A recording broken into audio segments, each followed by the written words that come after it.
Si vous avez aimé les deux premiers outils de correction que je vous ai présentés dans Photoshop, vous allez adorer ceux qu'on examine aujourd'hui. Les deux outils qui sont basés, encore une fois, sur le Content Aware Fill. Ils opèrent de façon similaire et ils ont des résultats formidables. Et c'est tellement pas compliqué. Voilà. C'est aussi simple que ça pour faire disparaître des objets qui sont gênants dans nos photos. Voilà donc ce qu'on examine maintenant.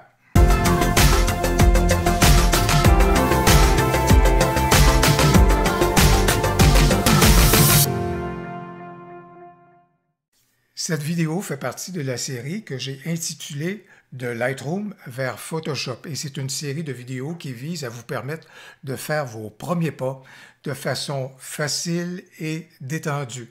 Des premiers pas pour vous permettre de découvrir des outils formidables et des fonctions formidables dans Photoshop qui vont venir compléter votre travail dans Lightroom. Deux outils de correction à découvrir aujourd'hui et les deux outils fonctionnent de même façon, c'est-à-dire qu'on doit d'abord créer une sélection autour de l'objet ou de la zone qu'on souhaite retirer de notre photo. Comment est-ce qu'on est capable de créer cette sélection-là? En allant dans le haut à gauche et se tournant soit vers l'outil rectangulaire qu'on a là, donc l'outil rectangle de sélection, ou encore le lasso. Je vais me tourner vers le lasso et je vais donc déterminer la zone que je souhaite donc effacer de ma photo. Et lorsque j'arrive à l'extrémité comme ça de la photo, j'ai besoin donc de longer la bande, l'extrémité pour créer donc une zone complète.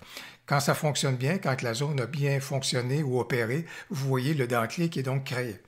Maintenant, ce vers quoi je vais me tourner, c'est le merveilleux outil Content Aware Fill. Alors, je vais aller ici dans Édition, et je vais aller vers le Content Aware Fill qui a été traduit en langue française par remplissage d'après le contenu. Je vais cliquer là-dessus et là, je vais laisser la magie de Photoshop opérer. Vous voyez un écran qui vient d'apparaître qui se superpose au premier. Vous voyez également de la matière verte qui est sous ce premier écran-là. La matière verte, dis-je, vient indiquer Photoshop est en train d'utiliser des pixels dans ces différentes régions-là pour reconstituer l'endroit qu'il est en train d'effacer. Et le premier écran qui est là, qui s'est superposé à celui du fond, c'est la résultante, comme vous pouvez le voir. Ici, j'ai laissé le Content Aware Fill opérer en mode automatique. On pourrait le laisser opérer en mode rectangulaire. Ça veut donc dire que là, il va choisir des pixels dans l'ensemble de la photo ou encore, on peut déterminer des zones personnalisées d'échantillonnage. Mais dans mon cas, j'aime bien le laisser, et ça fonctionne super bien en le laissant opérer de façon automatique. Vous voyez la résultante, c'est très bien fait. Si on aime le résultat, on peut tout simplement cliquer sur OK ici dans le bas à droite. Et voilà donc l'élément gênant qui vient de disparaître de notre photo. Peut-être l'élément le plus important à retenir aujourd'hui, c'est la chose qui va suivre, parce qu'à chaque fois qu'on travaille avec l'outil de sélection, une fois qu'on accepte le résultat, c'est formidable, ça s'applique, mais la sélection reste. Et l'élément le plus important à se souvenir, c'est qu'on fait disparaître la sélection avec le raccourci clavier CTRL-D ou encore COMMANDE-D lorsqu'on est dans un environnement Mac. Alors CTRL-D et voilà, la sélection vient de disparaître. J'aime bien la chaloupe, j'aime bien la couleur, j'aime bien la texture, mais j'aime pas les cordages ou le cordage qui est là dans le bas. Là, c'est pas, je pense que c'est un élément que j'aimerais bien soustraire à ma photo. Je peux laisser le Content Aware Fill opérer, mais je vais vous faire la démonstration du résultat. Et des fois, ça peut arriver que le remplissage par le contenu ne donne pas les résultats qu'on souhaite bien. Je vais laisser donc le tout opérer en mode automatique. Et si vous jetez un coup d'œil, vous voyez que c'est pas du tout bien réussi parce qu'il y avait là un motif à respecter. Et ce qui est là, ça devient juste une espèce de magma de pixels, comme j'aime bien le dire. Alors, je vais refuser cette proposition-là. Par contre, je vais me tourner vers le deuxième outil qui est formidable à connaître. C'est l'outil pièce qu'on active avec l'icône juste ici. Et l'outil pièce s'apparente au tampon de duplication. Vous voyez d'ailleurs la forme de la souris s'est modifiée en devenant cette espèce de quadrilatère avec des flèches.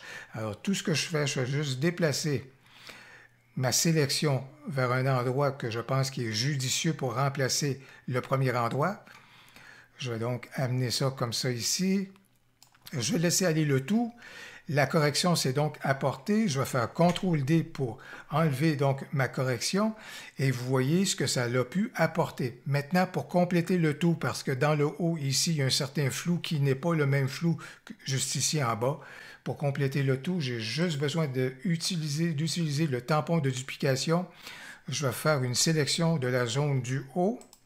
Je vais donc aller dans la zone du bas pour faire un flou qui peut s'apparenter donc à celui de la zone du haut, comme vous pouvez donc le constater. Voilà donc comment l'outil pièce à ce moment-là peut nous rendre de précieux services lorsqu'il y a des aires de parenté à conserver avec une zone qui est à remplacer. Jusqu'à maintenant, vous m'avez vu démontrer deux outils qui sont formidables pour éliminer des détails, donc dans une photo, dans Photoshop. Et jusqu'à maintenant, la sélection qui a opéré est une sélection que j'ai faite de façon manuelle. Mais Photoshop nous offre des outils en intelligence artificielle pour nous aider à faire les sélections d'objets sur lesquels on voudrait travailler. Et cette intelligence artificielle-là qui est mise à notre contribution, on est capable de l'activer ici dans Sélection en allant choisir soit le sujet, éventuellement on verra qu'est-ce qu'il advient lorsqu'on choisit le ciel. On pourrait dire je veux choisir le sujet, la photo, mais dans ce cas ici, je ne le ferai jamais en photo de rue, mais admettons que je voudrais éliminer certains des personnages pour ne laisser que la personne qui est juste là comme étant le sujet principal de ma photo. Je pourrais donc faire intervenir l'intelligence artificielle pour, évidemment, faire une sélection autour des personnages en question ou encore de certains objets dans ma photo. Comment je fais ça? Je vais juste ici et j'ai un outil qui s'appelle l'outil de sélection d'objets.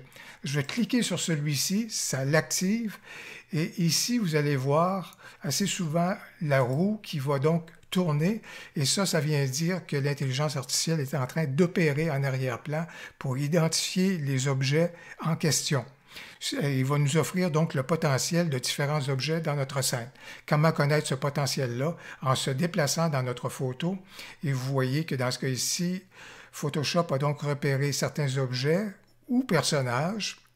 Dans ma photo, voilà autant de personnages, objets, objets sur lesquels je pourrais intervenir et dire oui, je veux sélectionner cet objet-là ou cette personne-là pour la faire disparaître de ma photo. Dans ce cas ici, on va choisir ce personnage-ci. Donc, je clique là-dessus pour activer la sélection et on va juste aller donc un tout petit peu plus, on va se rapprocher. Je vais aller à 100% pour que vous voyez donc la façon que ça va intervenir. Ce que je vous suggère en particulier, des fois, lorsqu'on choisit un objet ou un personnage, ici, la sélection se fait de façon très fine sur le contour de l'objet ou de la personne. Je vous suggère des fois d'augmenter légèrement ce contour-là pour se donner une marge de manœuvre. Pour ce faire, on va aller dans Sélection, Modifier, Dilater. Et dans ce cas ici, je vais demander à Photoshop de faire une sélection légèrement qui décale à ce moment-là de 3 pixels. Souvent, 1 pixel, 2 pixels, 3 pixels ou 4 pixels ou 5 pixels, selon la situation, va vous donner un bon résultat. Dans ce cas ici, ça veut donc dire qu'on déborde. Vous avez vu qu'on déborde légèrement le personnage d'à peu près 3 pixels. Je vais demander, dans ce cas ici, le remplissage après le contenu, le Content Aware Fill. Je vais laisser donc Photoshop opérer et vous voyez le résultat ou la résultante là, qui est vraiment très, très, très intéressant. Et dans ce cas ici, je demande une sortie vers un nouveau calque. Vous allez voir pourquoi ça ici, ça a de l'importance. Alors, le boulot est fait. Je désélectionne et je peux continuer de faire le boulot à ce moment-là avec les autres objets ou personnes dans ma scène. Dans ce cas ici, mon outil est toujours activé. Il est très important de lui demander d'échantillonner tous les calques, particulièrement si on crée des calques à chaque opération. C'est important donc de pouvoir faire le repérage sur tous les calques. Dans ce cas ici, je vais demander donc encore une fois à Photoshop de faire son repérage au niveau de l'intelligence artificielle. Et une fois qu'il aura terminé, bien à ce moment-là, vous voyez, j'ai d'autres possibilités qui me sont offertes. Que faire si jamais la sélection n'est pas à votre convenance? Bien, vous pouvez toujours soustraire ou additionner des éléments à cette sélection. Dans ce cas ici, j'aimerais bien qu'on choisisse également le sac du personnage. Alors, pour ajouter à la sélection, j'ai juste besoin d'appuyer sur la majuscule, que ce soit sur Windows ou encore Mac. J'appuie sur la majuscule. J'ai juste besoin de dessiner faire une sélection autour de la section manquante. Je clique là-dessus et je vais donc laisser Photoshop ajuster la sélection en question. Si je veux soustraire des éléments, j'ai juste besoin d'appuyer sur la touche Option pour Mac ou encore Alt sous Windows. Et admettons que je voudrais enlever la jambe du personnage. J'ai juste besoin donc, et vous voyez que le moins, il y a un moins qui vient d'apparaître dans le carré.